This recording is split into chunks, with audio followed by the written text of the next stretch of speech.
Welcome back sa ating channel, mga Itachi Warrior. Itachi Warrior talagang palaban, mga warla bells ang mga Itachis. In today's video, uusapan natin ang mga legit or top olas. O di ba may legit olas? Legit nga sila. I have the listahan here. O di ba ang taray? And of course, based na rin sa mga comments and sharings ninyo, i-reveal ko na ang aking listahan ng mga legit online lending apps na nangjajaras. Legit mangharas pala ite. Almost or most of the olas, mga abusadong olas, talaga naman ang haharas kapag hindi kayo nakabayad. Yan ang kanilang modus or talagang aktibidades nila na kapag hindi kayo nakabayad on time or kapag na-delay ang inyong payment talaga naman asahan nyo, expected na ang mga text harassment na marireceive ninyo. It's either text harassments or calls na sandabak pa at katakot-takot na mga pananakot sa mga nasa listahan na Itachi. So hindi lahat nilista ko dito kasi sobrang dami ng mga olas ngayon. Hindi ko na alam kung anong gagawin. Nahihilo na ako. Actually, may time na sumuka ako dahil sa listahan. Dahil sa listahan pa lang na ito. Konti pa lang to, te. So, baka magkakaroon din tayo ng part 2 nito. Kaya abang-abangan nyo yan. So, please hit the subscribe button na para every time magkakaroon tayo ng maganitetsong diskusyon ng mga paola-ola or any kind of financial products and services or any kind of reviews sa mga online lending apps, kayo ang unang matatalsikan. Please subscribe, share, and comment na rin for a chance to win 500 peso GCash. O diba ang taray? So, please make sure you are subscribed, share, and comment to this video. Sa mga bagong subscribers and viewers natin, hello sa inyong lahat. Nagre-review ako ng mga financial products and services including the credit, loans, mga pautang na yan, pati savings to. And of course, ginagawa nating comedic ang pagre-reviews natin. Nagbibigay din tayo ng tips and advices kung paano, kung kailan, at kung ano, charot! Kung kailan pwedeng jumutang. O ganun lang naman, be responsible jutangera, hindi ba? Ito na nga. So, ito na nasa akin ang listahan ng mga jarasers. O diba? Ng mga online lending apps. O diba, antaray? So, hindi lahat nandito ha. Disclaimer lang. Ito yung listahan ko based dun sa mga comments ninyo sa mga videos natin. So, nangunguna si YouPeso! Diba? Sino ba ang hindi nakakakilala kay YouPeso na talaga naman? Yan ang isa sa mga unang nang jaras-jaras din sa akin. Year 2019 pa lang, te. Madaling araw talagang tumatawag na sila, nanining. Di ba ang aga-aga nila? Isa sa mga commenter natin sa isa sa mga video natin, talaga naman YouPeso, grabe harassment. Kung napapansin nyo, nasa Play Store pa rin siya hanggang ngayon. Di ba, sandamakmak na complaints and reports na itong si YouPeso, Philippines Fast Lending. So parang may mga bago yata sila ngayon na hindi ko alam, mga pakulo, o may mga paganyan sila o 0% interest daw. Tapos, get higher credit loan with good payment history. O, di ba? Taray. Fast and free loan application. May ganun. And YouPeso help you buy what you want daw. May pa ganun na sila. Safe online application daw Talaga ba? May 3.8 rating siya sa Play Store ngayon. Talaga naman lagapak ang kanyang rating. Kilala nyo na kasi siya So madaming reviews dyan.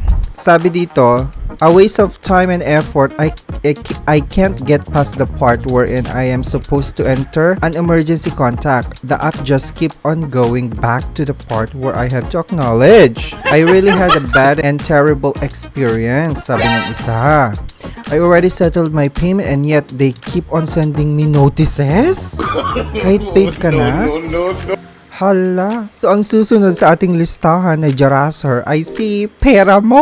O, diba? Na-review na natin itong si Peramo. Pwede nyo i-check yung video dito sa ating, pwede nyo i-check yung video dito. Nandito lang yung nandito yung link ng video na Peramo na ito. Sabi nung isa sa mga commenter, grabe po experience ko sa Peramo app. Grabing stress nakuha ko dyan. Grabe sila mangharas, pati FB account ko. Nakuha nila? Hala. So as you can see naman, nandito pa rin siya sa Play Store. Si pera mo, online peso cash daw.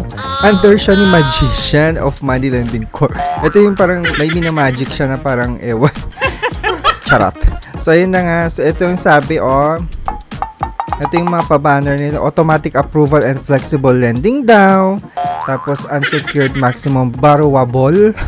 O diba? 10,000 daw O 10 minutes daw yung approval process.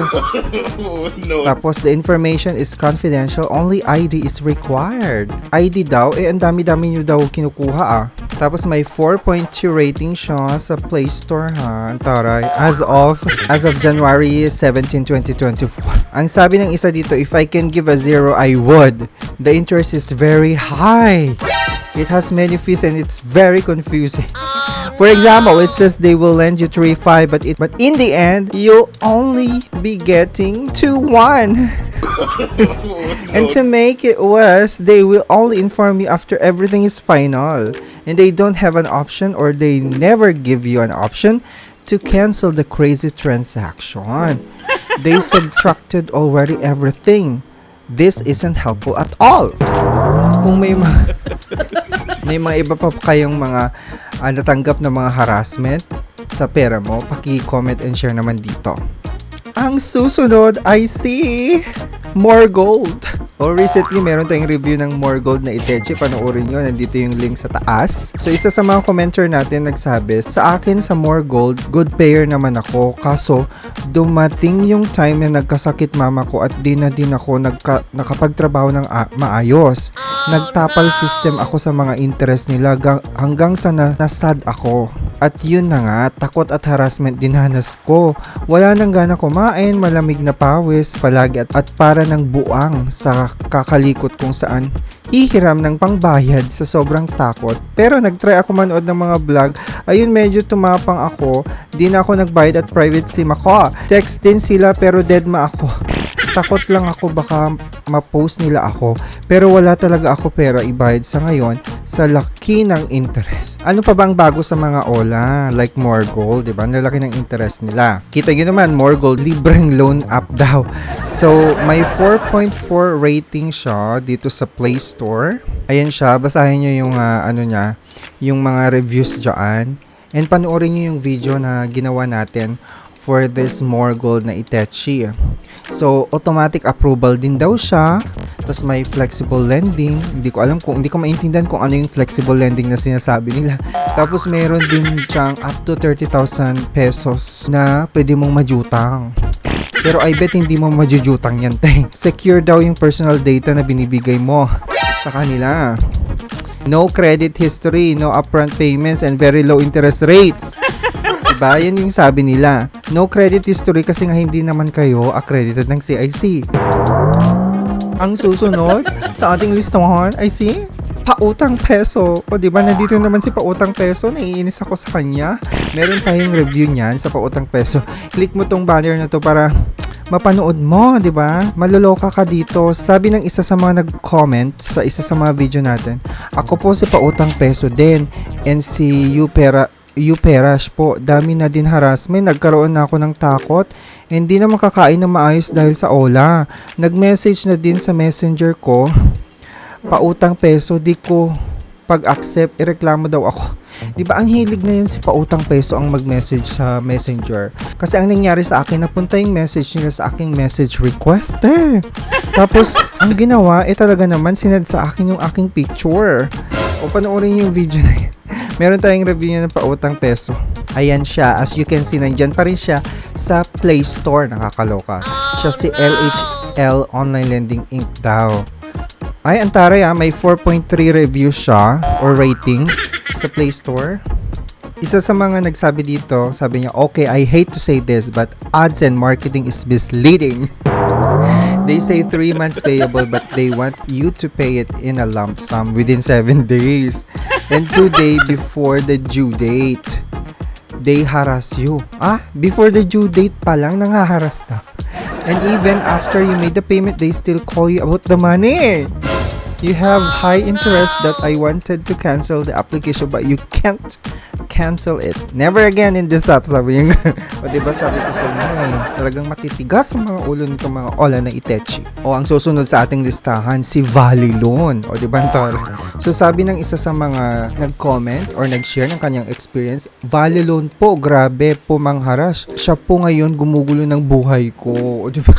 Grabe naman, ang saklap naman niya, nakakalurky. I also have a video review of this Valley Loan, so panoorin nyo dito.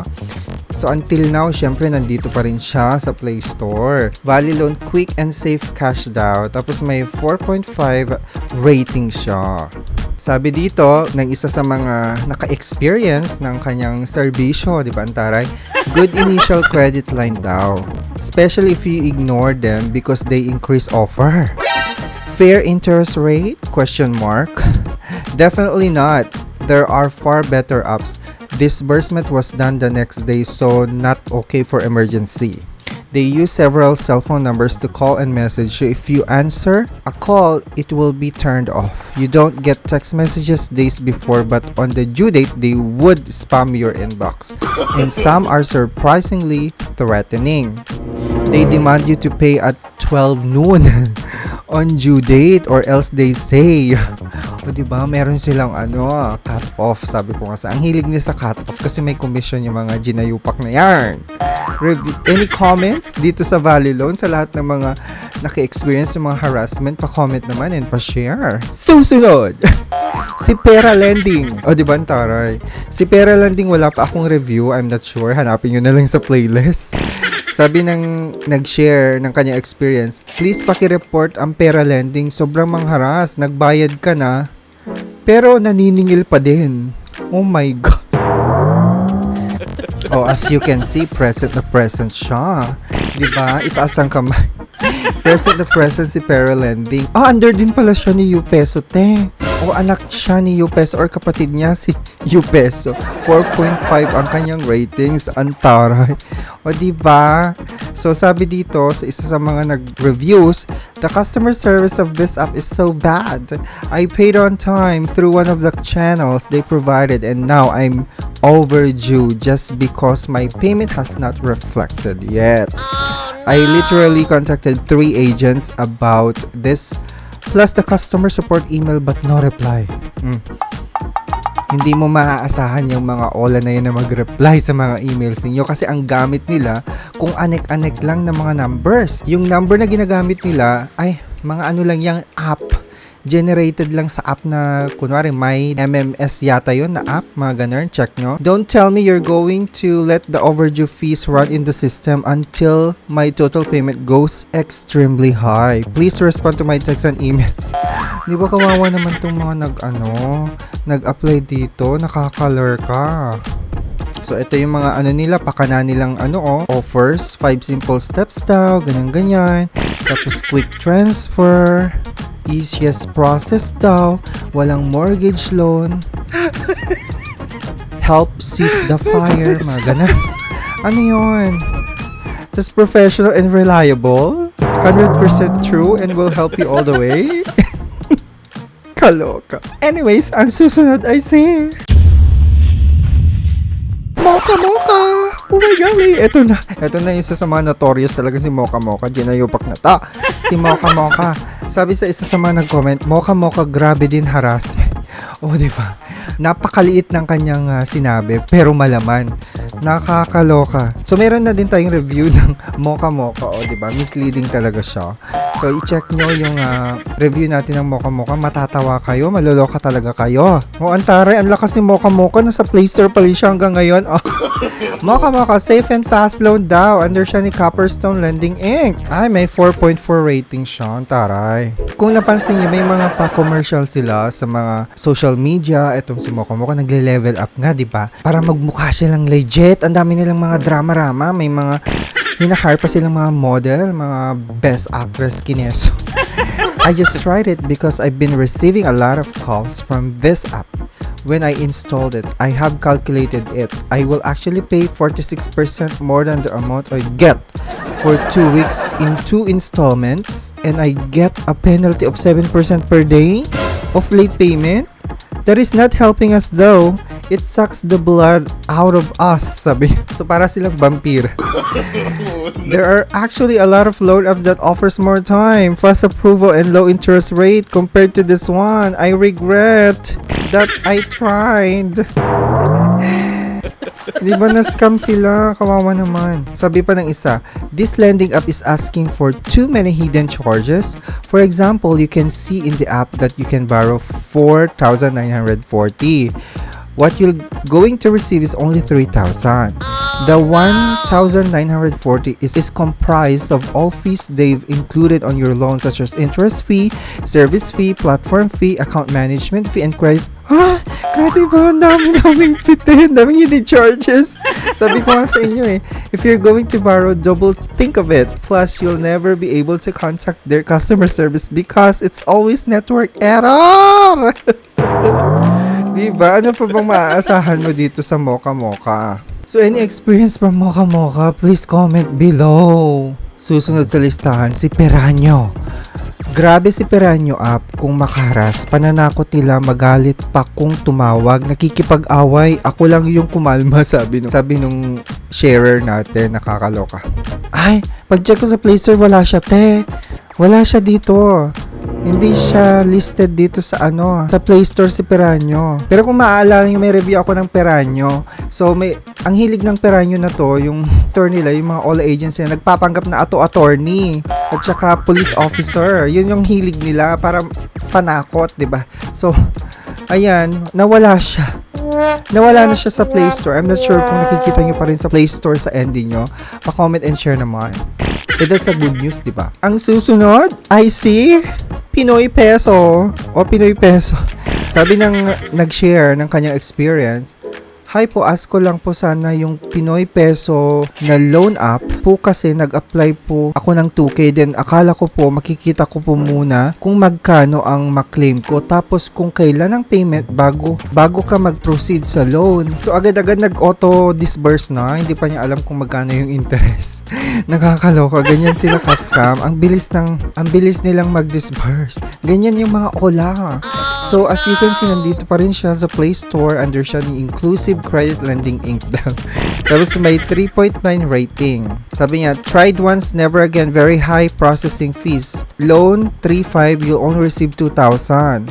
2 days before your due date, they will spam you with text messages to pay early or before their cut-off time. Or else they will call every contact you provide.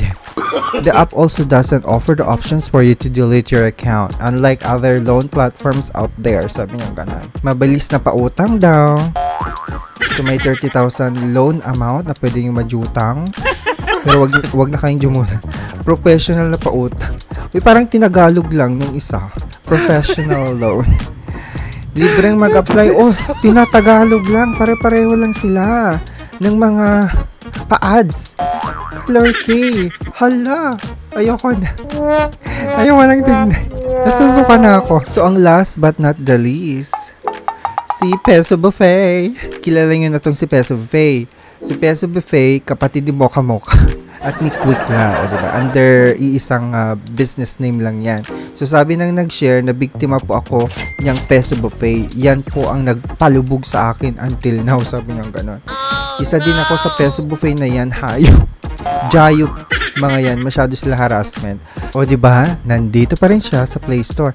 Peso Buffet Fast Cash Loan. Diba? Pero iniba nila ang pangalan ng kanilang business name dito. Naging Sky and Peak Tech Corporation daw. Pero iisa lang yan. Si under din siya ni Mocha Mocha niyan.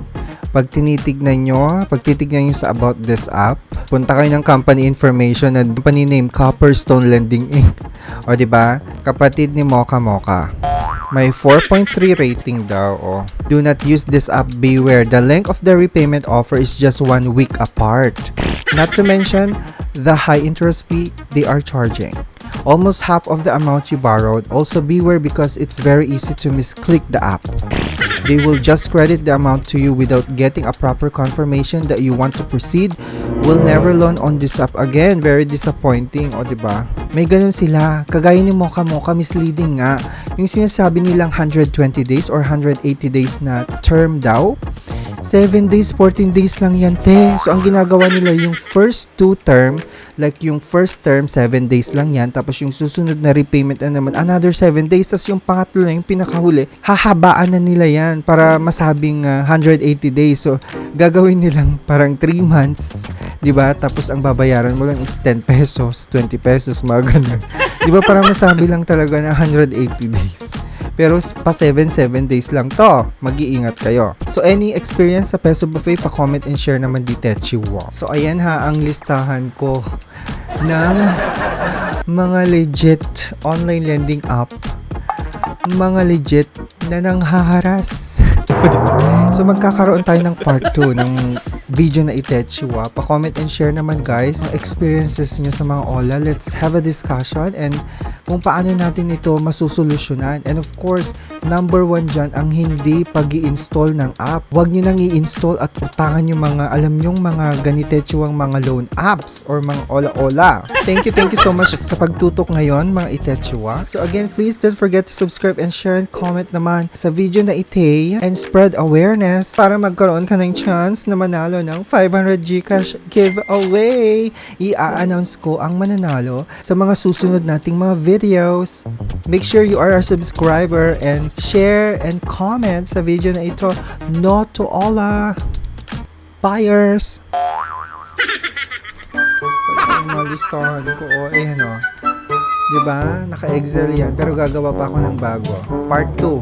Diba? Pa-comment naman. Gusto nyo ng part 2, part 3, part 5. Ang dami-dami kasing ola. So, for now, gaganyan yun. No to ola.